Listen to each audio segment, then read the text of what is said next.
have promised, and I have promised again, and now at long last I bring you the first part of the untold story of Carthage.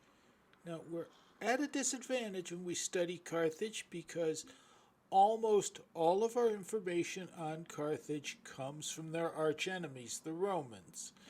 Contrary to popular belief, the Roman army did not sow the ground with salt after the 146 BC victory over Carthage.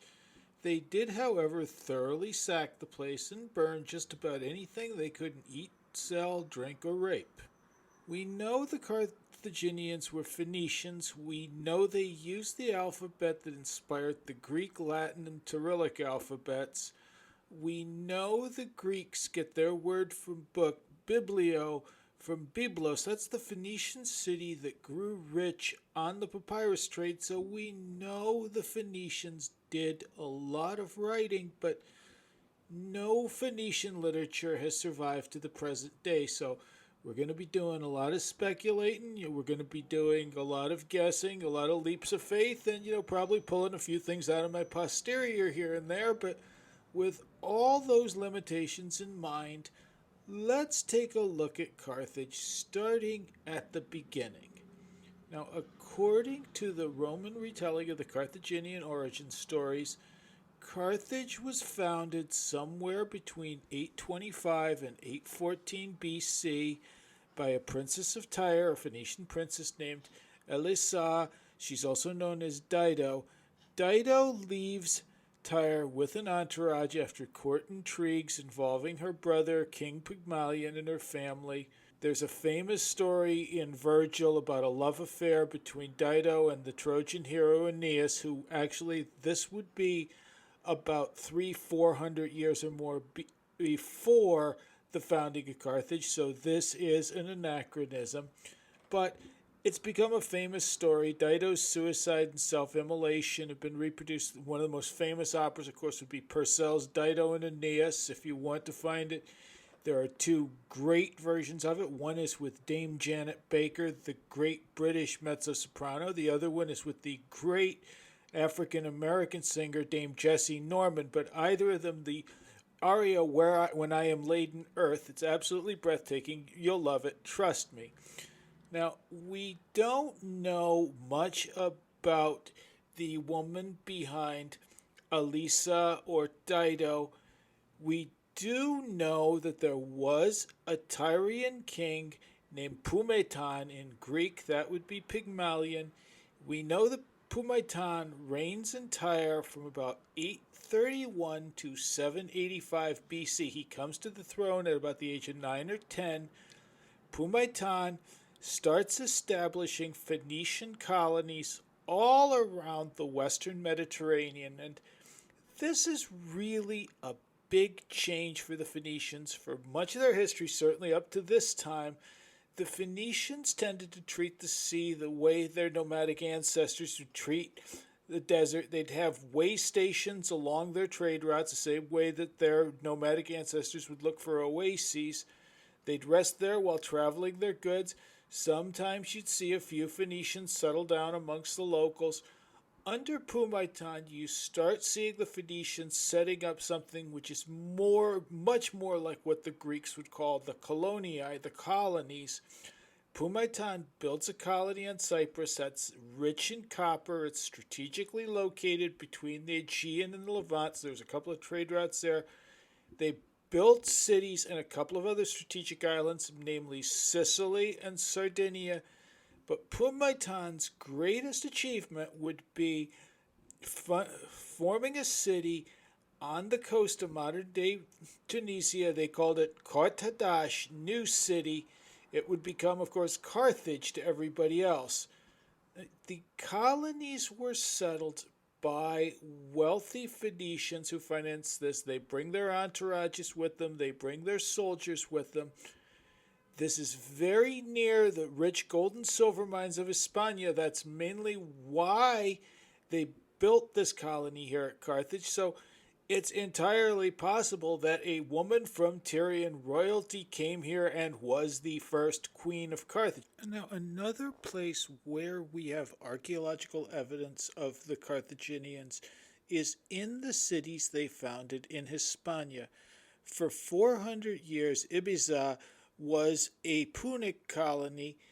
The Tyrians had set up a settlement at Gadir before the Carthaginians took over maintaining and populating it. That settlement's still thriving today as the Spanish city of Cadiz. And when you're in Spain, if you're at Cartagena, that got its start with Carthaginians colonizing on New Carthage. In Hispania, I'd mentioned before, they had gold and silver mines. They also have copper. They've got iron.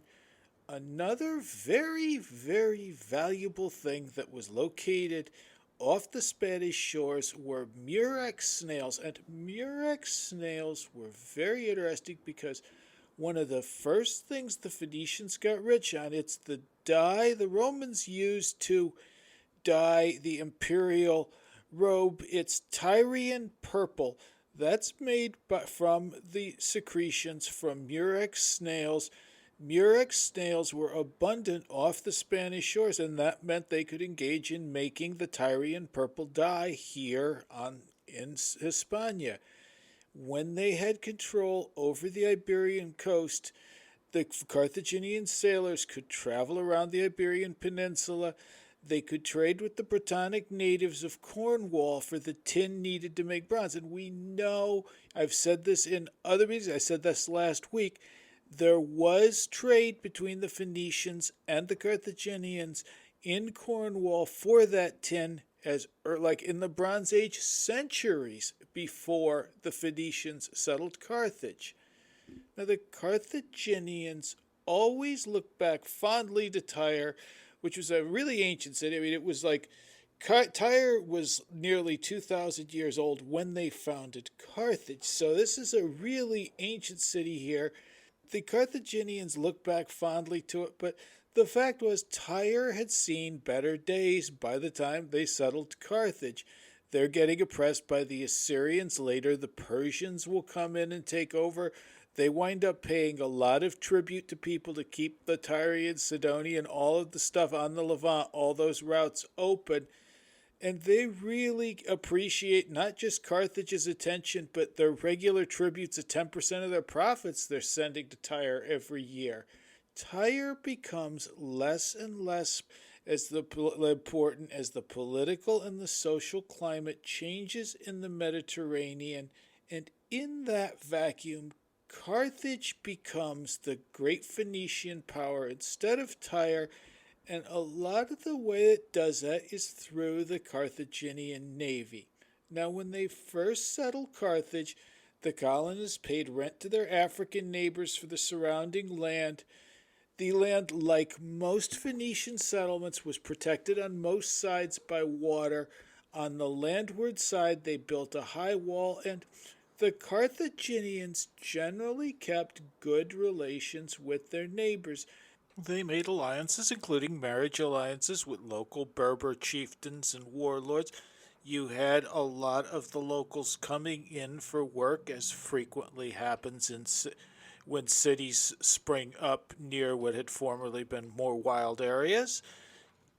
And the Carthaginians also have a steady supply of mercenary troops for land wars. Throughout their history, Carthage will rely largely on mercenary troops for landlords. They did have some trained armies and soldiers from the noble families. They had a couple of excellent generals. I'll be talking about their most famous general next week. But the Carthaginians just, by and large, were never particularly comfortable on land, but put them out at sea, and they were a really formidable opponent. The Phoenicians got rich sailing around the Mediterranean, trading wares with local populations. They knew the Mediterranean. They knew their trade routes like the back of their hand. They built up in Carthage around an artificial harbor that could hold several hundred warships, and they could fill those ships at any time with seasoned sailors who have extensive experience in naval war and in fighting off pirates.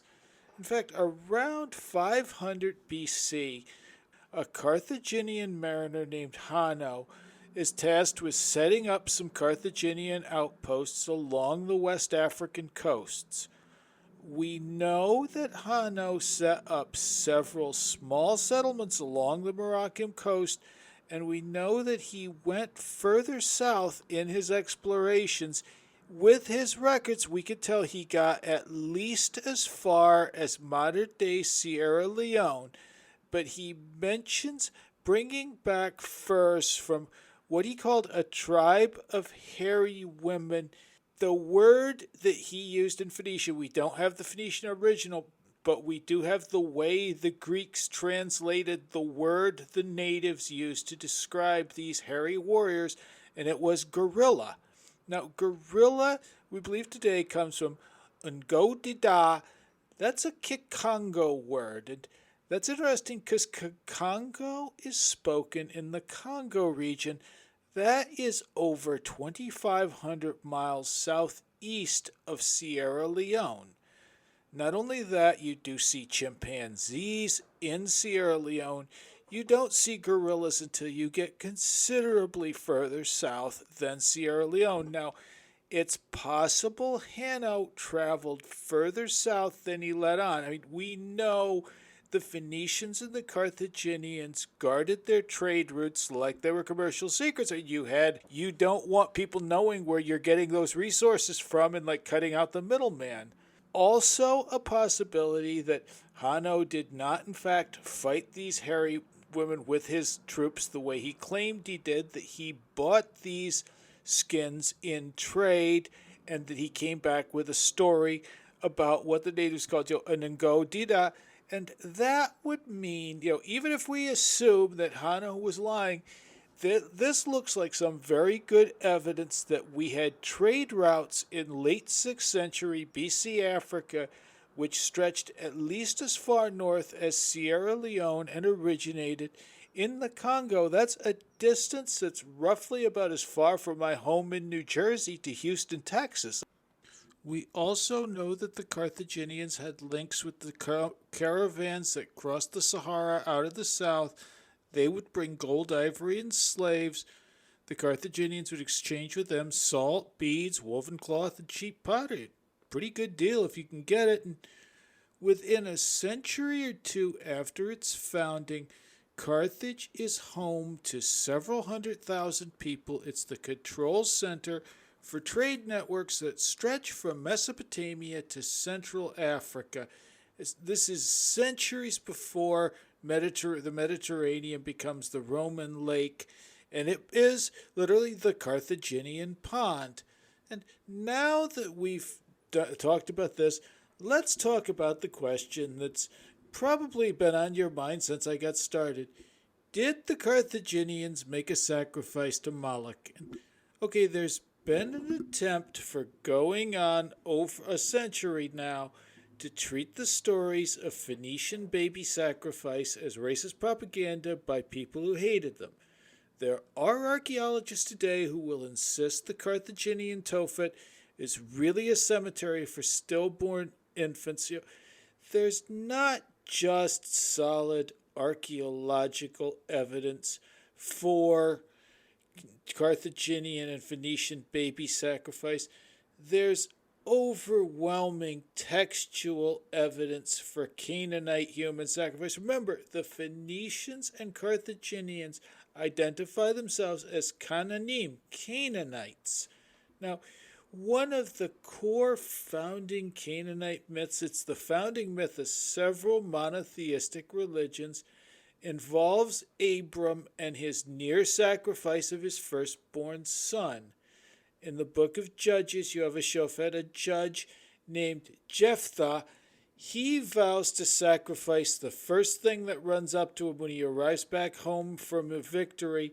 He has his daughter runs up to him and embraces him, and Jephthah then has to kill his daughter on an altar.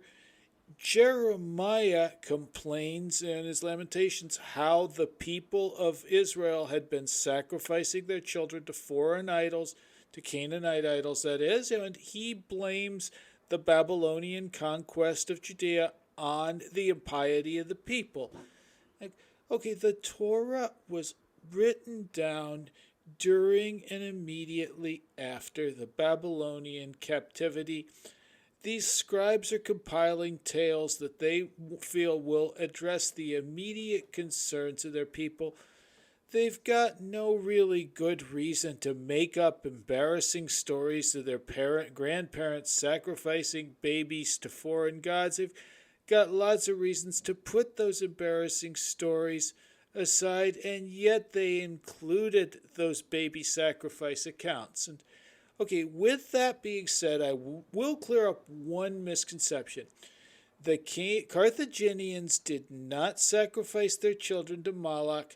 Their primary Carthaginian gods were the goddess Tanit and the god Baal-Haman. Baal-Haman, like Adonis, dies each autumn and he's born each spring. I'll note that the new Carthage, the site that springs up when the Romans rebuild after leveling Carthage, and which has a large Punic population, becomes a major center for Christianity, which is, of course, another religion that rather prominently features a dying and reborn god. In Punic, a sacrifice was called a mulk. That's where the confusion with Moloch arises. You could give Tanit and Baal-Haman an animal offering. That would typically be a lamb or a kid goat. That would be a mulk imor. You could sacrifice a commoner's child. That would be a mulk adom. Or if you were Carthaginian nobility, you could give your own child. That would be a mulk bal, a lordly or a kingly sacrifice.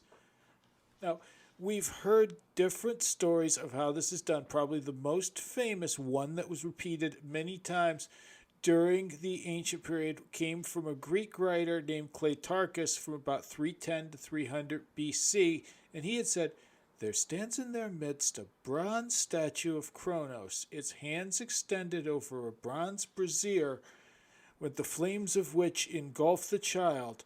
When the flames fall upon the body, the limbs contract, and the open mouth seems almost to be laughing until the contracted body slips quietly into the brazier. Thus it is that the grin is known as sardonic laughter, since they die laughing." That's inspired a lot of people. We've not found any bronze statue that matches the description that Cleitarchus gives, but we have found cremated baby bones buried in ceramic jars beneath stelae in the excavated Carthage Tophet. These stelae frequently say, to Tanit and Baal-Haman, who heard my prayer and answered. This is my offering in exchange for the prayer that was answered. Now, at the time Carthage is founded, Tyre is paying tribute to the Assyrians. As I had said before, throughout the history of Carthage, Tyre is part of one empire or another. These rulers didn't really like the custom of baby sacrifice. They pressured the Tyrians and the Phoenicians to give up this custom. The custom of sacrificing infants appears to have died out in the Levant sometime not long after the founding of Carthage. But in Carthage, it becomes an ethnic significator. It's something that sets you apart from your neighbors. It's something that ties you to your past. And as Tyre's star falls and Carthage's rise, the Carthaginians may well have said, the reason we have so much good fortune is we still make our offerings at the Tophet. For the first 400 years of Carthage's existence, the Tophet was only open to Carthaginian nobility. Sometime in the 4th century BC, the Tophets were opened up so any Carthaginian citizen could make an offering there, and we start seeing stels from wealthy merchants thanking Baal-Haman and Tanit for hearing their prayer and answering. So sacrificing your infant may not have just been an act of piety, it may have become a status symbol, and that's just, I think, a time to start wrapping things up. We're running long again. That's a little taste of Carthaginian culture. This is the culture we're going to talk about next week. We're going to focus on that one, more on the difficulties Carthage runs into as its expanding empire starts to clash with two other expanding Mediterranean powers, the Greeks and the Romans. And I will see you next week. Until then, this has been Kanaz Filan, and thank you for staying here for Ancient History in 15 minutes. Give a few minutes.